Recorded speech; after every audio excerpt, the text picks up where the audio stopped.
नमो नमः। मैं मंगलाचरण कह के अध्ययन शुरू करती हूँ। ओम सहस्राक्षं गणाधीशं स्वगुरुं च सरस्वतीं जनकं जनयित्रीं च शास्त्रादौ प्रणमाम्यहम्।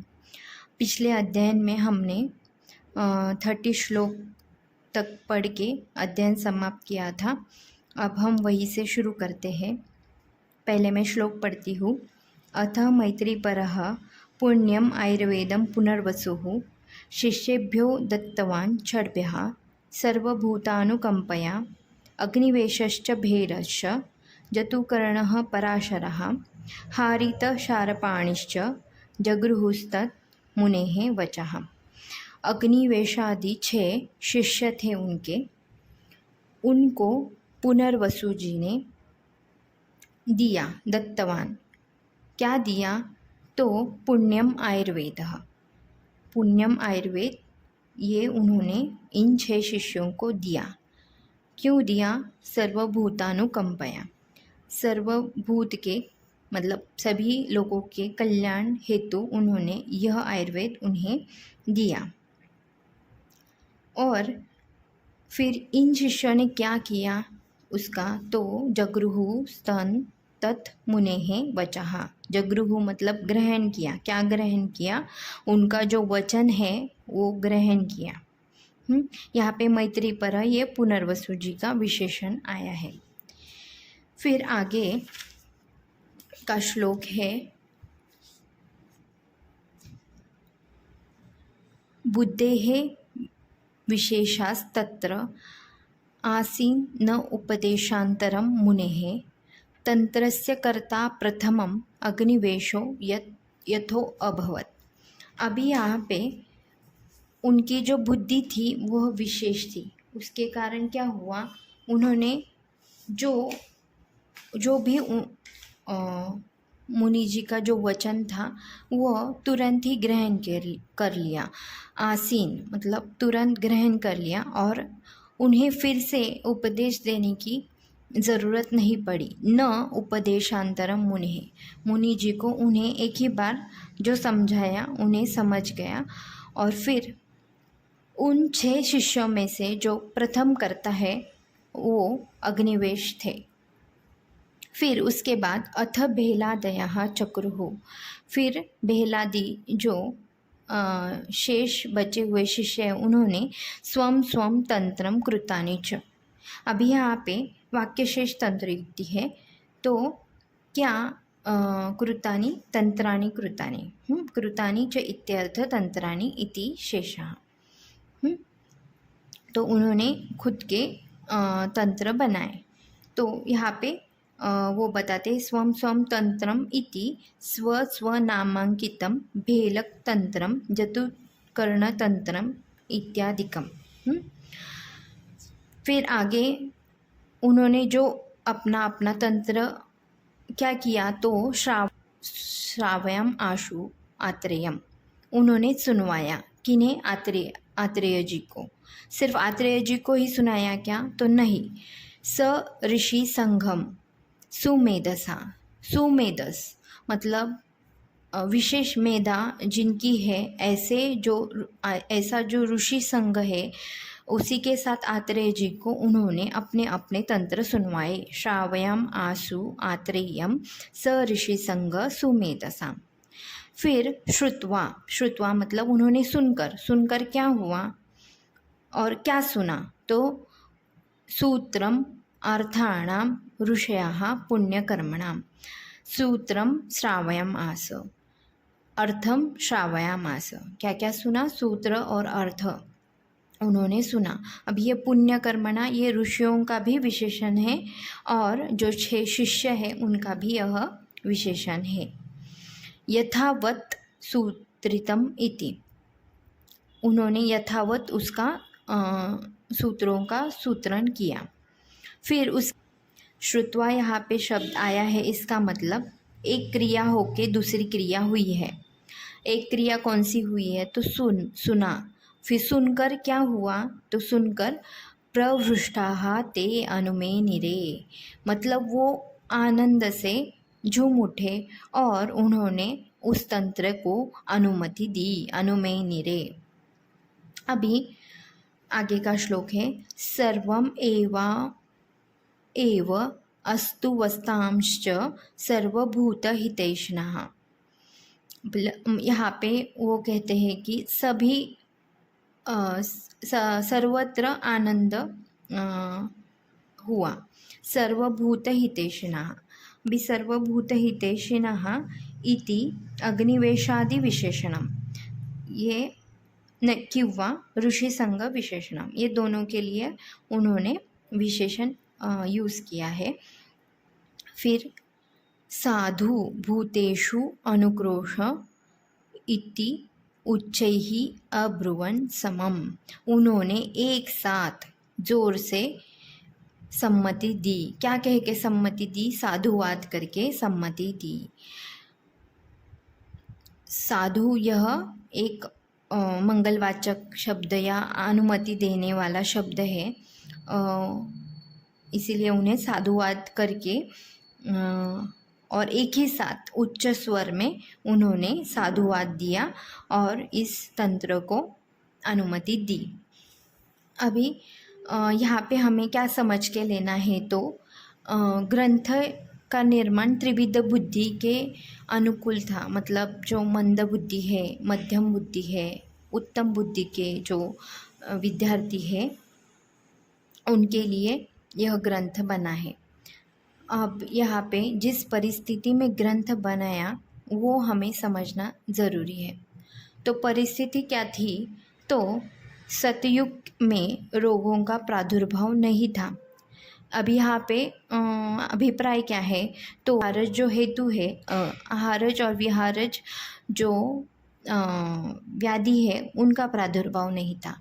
कालज रोग थे, इसीलिए उस समय इस शास्त्र की आवश्यकता नहीं पड़ी।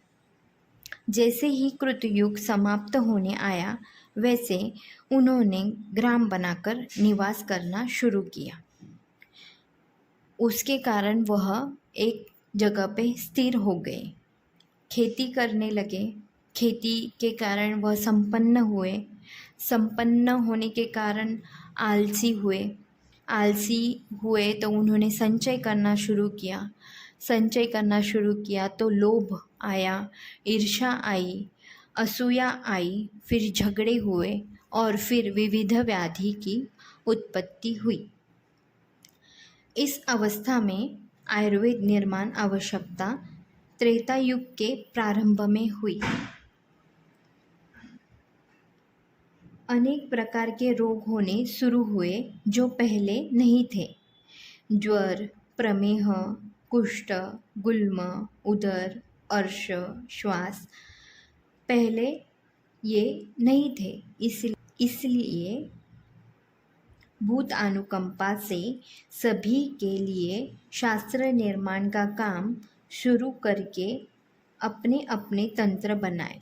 उसका इतना आनंद हुआ कि उसका वर्णन वो आगे के श्लोक में करते हैं। हम आगे सुनते हैं। तम पुण्यम शुश्रुः शब्दम दिवि देव ऋषयः स्थितः। वो जो पुण्य शब्द है वो और कौन सुनता है? तो दिवि मतलब आकाश में जो देव ऋषि है, देव ऋषि स्थित है, वो सुनते हैं।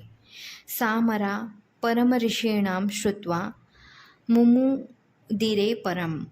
और फिर ये जो परम ऋषि यों ने जो उन्हें साधुवाद दिया है, वो सुनकर वे भी परम आनंद में चले जाते हैं। परम मुमुदिरे, आमोद का यह शब्द है। अहो साधु इति निर्घोषो लोकान् स्त्रीन् अन्वनादयन्। जो उन्होंने अहो साधु करके जो निर्घोष किया था, वो तीनों लोकों में गूंजता है। लोकान् स्त्रीन् अन्वनादयत्। और क्या क्या आनंद की, मतलब जो वर्णन किया है आनंद का, वो कैसा है? नभसि स्निग्ध गंभीरो हर्षाद भूतैः उदीरितः शिवो वायुः ववौ सर्वा भाभिः उन्मीलिता दिशा। नभसी स्निग्ध गंभीरो, मतलब जो आसमान में स्निग्ध ऐसे स्वर गूंजते हैं। हर्षात भूतैः उदीरितः, हर्ष से वो उदीरित होते हैं। शिवो वायु, मतलब मंगल ऐसा वायु बहने लगता है। और सर्वा भाभी, भाभी मतलब जो सूर्य की किरणें हैं वो सर्व दिशा को प्रकाशित करते हैं। अभी यहाँ पे हमें क्या समझना है कि शिवो वायुः ववौ इति इत्यादि शुभ लक्षणेन, मतलब ये इन्हें हमें शुभ लक्षण करके लेना चाहिए।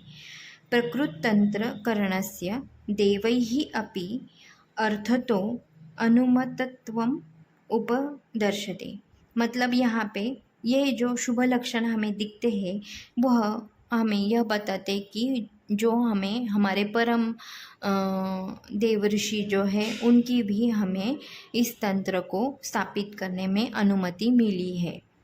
निपेतु शजलाश्चैव दिव्या कुसुम रुष्टयः, और जल के स्वरूप में आसमान से कुसुम वृष्टि महसूस होती है। अथ अग्निवेश प्रमुखान विविशु ज्ञान देवता, अभी यहाँ पे अग्निवेशादि जो 6 शिष्य हैं उनमें इन ज्ञान देवताओं का प्रवेश होता है। अभी यहाँ पे उन्होंने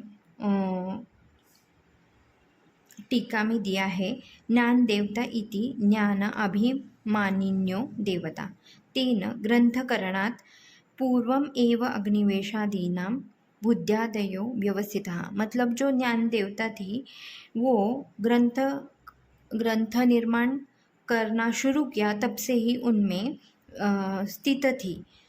फिर तंत्रकरण उत्तर कालम, मतलब तंत्र कर के होने के बाद उत्तर कालम तु अवधरेण बुद्ध्यादि देवता अनुप्रवेश इति, फिर उत्तर काल में यही ज्ञान देवता उनमें अनुप्रवेश करती है और हमेशा के लिए स्थित हो जाती है।